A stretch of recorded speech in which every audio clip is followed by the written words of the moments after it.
Did you know that there is a species of snake that looks almost identical to the royal python, but it's easier to care for? Now, royal pythons aren't necessarily hard to look after, but there are a few things that make it difficult for a beginner to get right, like their picky appetite or their high humidity. But this species of snake, the Angolan python, are amazing eaters because they come from a rocky landscape.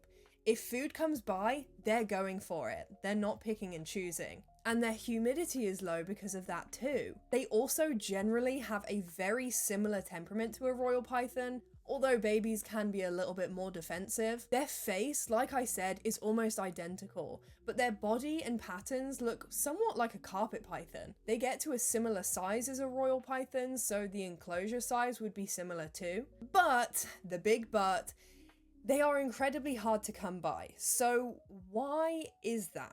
Well, when lots and lots of snakes were being imported out of Africa, like the royal python, only the odd few of Angolan pythons would be exported out too. And that's not necessarily anything to do with the snake. The snake makes a great pet.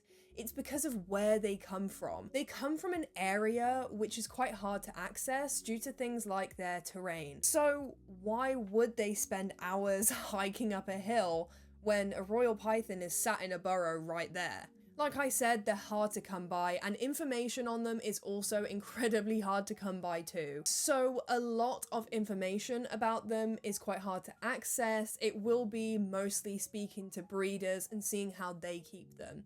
And speaking of breeders, because exporting snakes out of Africa isn't that common anymore, and you should be trying to get a captive bred snake, Angolan pythons are unfortunately a lot harder to breed than royal pythons. Now, I wouldn't know. I don't own an Angolan python. They are definitely on the list for the future. And because of that, I can't give specific care requirements or advice regarding that. I don't know. I don't have one.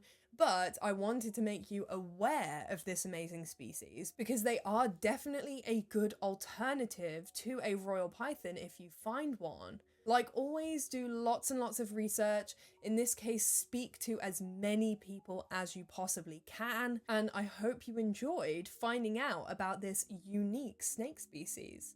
I will see you all later. Bye-bye.